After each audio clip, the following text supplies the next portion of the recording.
All right, I have the very first stage complete of this part of the process. I just used the same piece of cardboard that I used on the back side as a starting point for the template for the front side. You can see I cut it out to fit around the triangulated links and the snout of the axle there. And that's just really to give me a reference to see what's going on. I went and grabbed the seat back and seat base and kind of figured out where they're supposed to go and what's all in the way. And so I pretty much was left with the decision that I'm not going to be able to use the original seat base or seat back.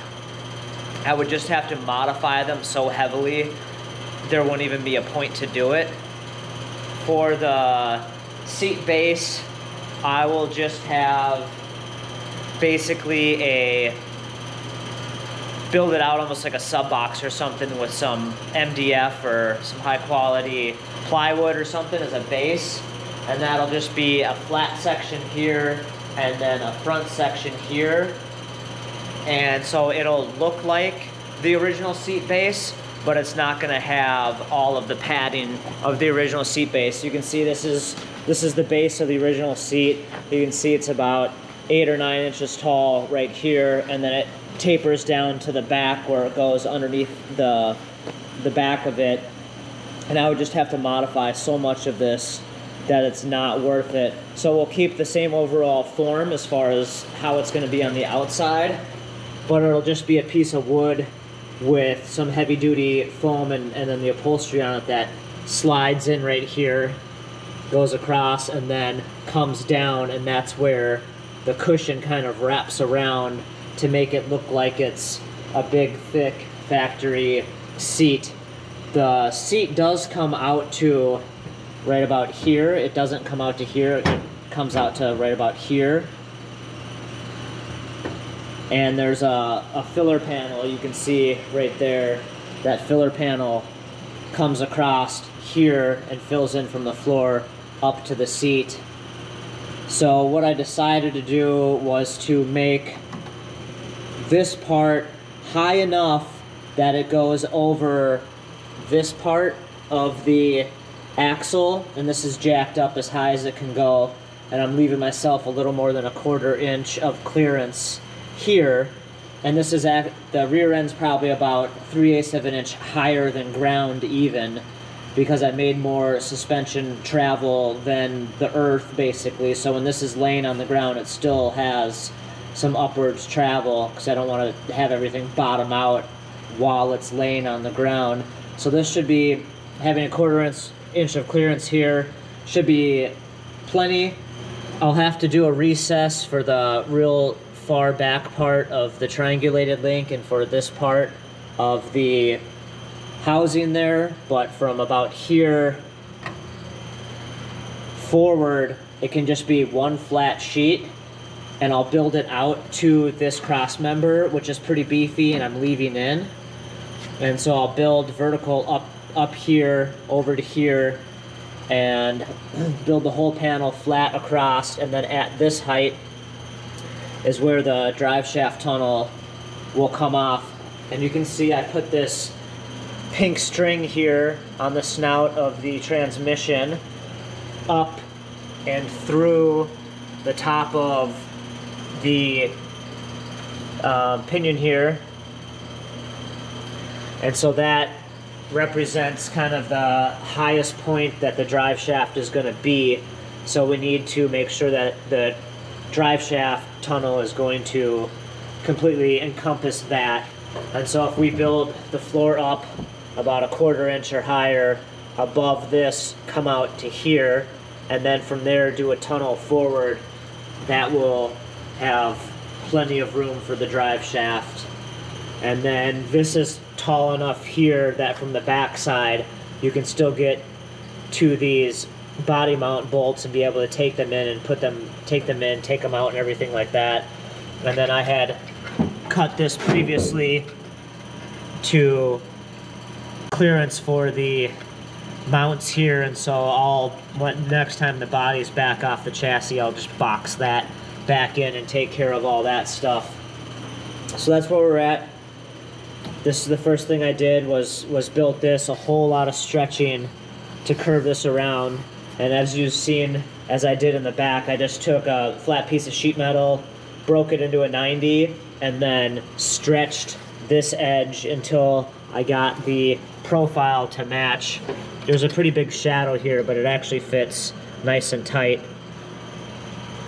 And it's nice and level and everything like that. So now I need to make another one of these for the other side, get it clecoed in place, and then I can make a template for the seat base, seat pan, and then we can make a template for the vertical part, and then figure out what we need to do to clearance these last little bits, and we can start cutting some metal out, doing some bead rolling, and making progress.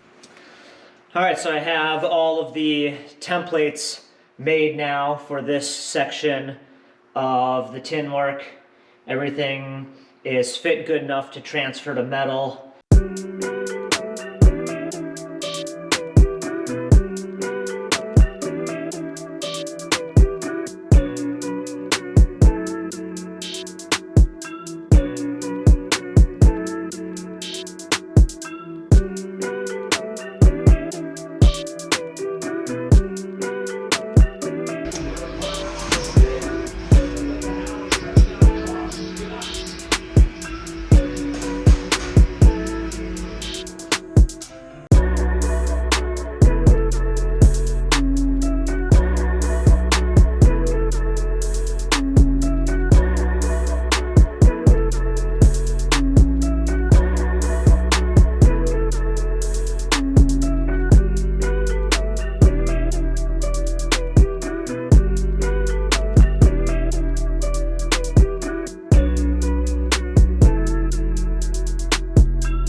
Alright, so I have the first piece of the puzzle almost done. I have this panel bead rolled and trimmed to fit. It fits up really, really nicely inside the car. Bead rolls worked out real nice, real simple, just ovals that will also be up on the vertical section on the C-notch. I'll just match these up on there for a little bit of continuity. And you can see I have the bend line scribed out on this, but my bender over there is a 48-inch. This is wider than 48, so I can't use the sheet metal brake to put a nice crisp brake in this, which it wouldn't really do anyways because that is rated for 22 gauge and this is 18 gauge. I wanted to use a little thicker piece than the 20 gauge that we've been using on a lot of the stuff, just because it's going to support the seat base, and the thicker the material, the less it warps when you bead roll and everything like that. So my only options are to bend this up by hand with a hammer and dolly, maybe use like a piece of angle iron to clamp to the table and hammer it up with some body hammers and do it that way. Or I have these tipping dies for my Mittler Brothers bead roller. These are from Hammer Fab. I have a bunch of stuff from Hammer Fab. I have a riv nut kit that I got from them that also has a bunch of recessed dies and dimple dies and all sorts of stuff like that. They got some great stuff, and so I got this tipping die set. I really like this one. It's got a nice sharp tipping upper on it, and then the lower is nice and wide to get some good leverage on it. So I'm going to use this to tip up this edge.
Alright, so as you saw, getting the flange turned on this panel here was quite the undertaking. I think for using the tipping dies, this material might be about as thick as you can go and still have it function. The problem with using the tipping dies is that when you're rolling through it, one, you have to, make a really clean, straight pass through it, otherwise your bend is going to kind of wave a bit. But you have to apply pressure to get it to start tipping, to get it to start breaking or bending.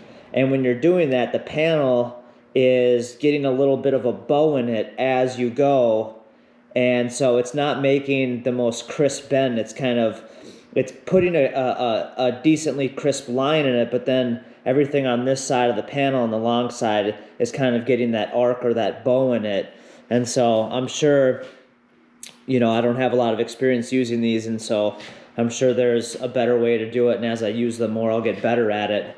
But the radius of the bend is pretty similar to the radius of the bend that I've been using on the sheet metal brake. So now what we're dealing with this panel is there's a little bit of a bow in it, you can see, and it's not too bad because I can compress it pretty easy, but from beating the flange the rest of the way up, it stretched the metal out because I was hammering on it so much. So that stretching action is what caused that bow. So I'll put this in my Mittler Brothers shrinker and we'll shrink that back so that it's flat. Then I'm going to use a sander and clean up this edge here, try to get some of the hammer marks out and stuff. And then finally we're going to be going back over to the bead roller and rolling in the step that we've been using.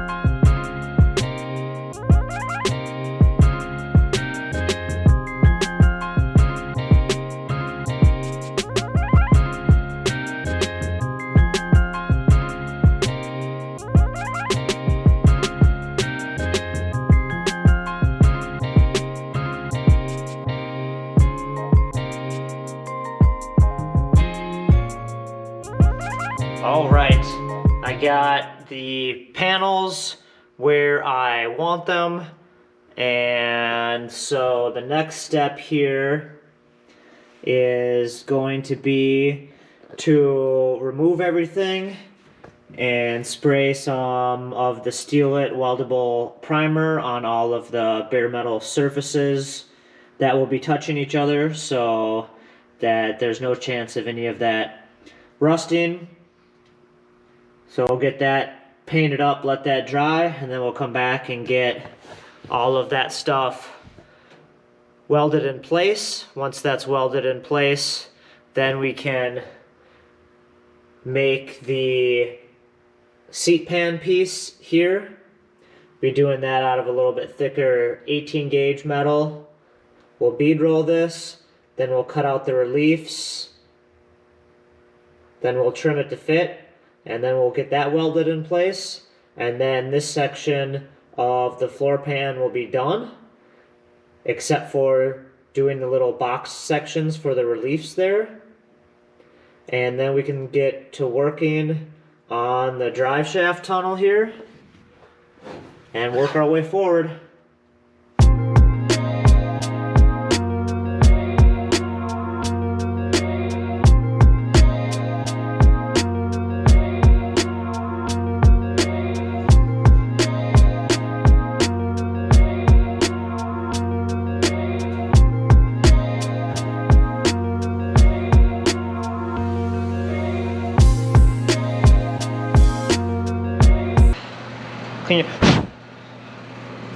And I have found that when a moose takes a dump, you walk about 50 yards in any direction and they take another dump.